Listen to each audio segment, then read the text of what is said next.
So now in this problem, what we're having is f of x, okay, which is a 3 by 3 matrix, and what we have to do is suppose so that f of x into f of y is equal to f of x plus y. Okay, so it's very simple. What we're going to be doing is first we're going to take f of x. So f of x is a 3 by 3 matrix which has the elements as given here. So the elements are cos of x minus sin x and 0 in the first row. Second row is going to have sin x, cos x and 0. Third row is going to have 0, 0 and 1. So now we're going to take f of y because we have to have f of x and f of y. So let's take f of y. So what we're going to do when we're taking f of y is basically we're going to replace all the x terms with y. So now we're having f of y is equal to cos y minus sin y and 0 in the first row. Second row is going to have sin of y, cos y and 0, and third row is going to have 0, 0 and 1.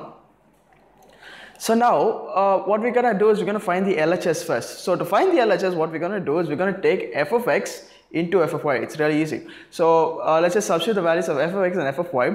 And when we do this, what we're going to be having is this matrix is over here. So what we're going to do is we're going to multiply these two together. So when we're multiplying two matrices, what we have to know is to get the first element, what we had to do is we're going to multiply the first row of the first matrix and the first column of the second matrix.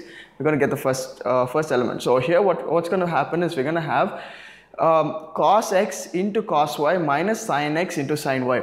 So that's going to be a first element which is gotten by multiplying the first row from the first matrix and first column from the second matrix. So like this we keep doing it for every element, we get the matrix over here.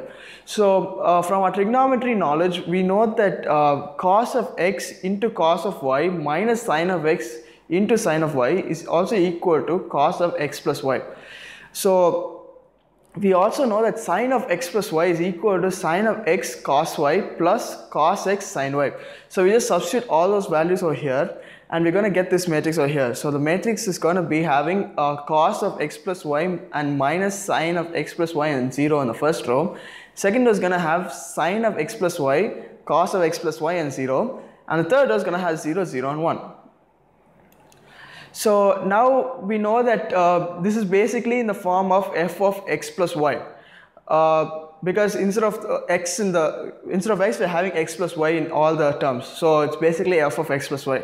So now we just prove that LHS is equal to RHS. So that's all I had to do. So it's really easy. So in this, all you have to remember is we just have to take the cos. We have to have just two things in mind. The first thing is how to multiply two matrices, which is multiplying the first row of the first matrix and first column of the second matrix, and you're going to get the first element. And what else we have to remember is the trigonometry formulas. The first formula being cos of x plus y is equal to cos x cos y minus sin x sin y. And the second formula being sin of x plus y, which is equal to sin of x cos y plus cos of x sin y.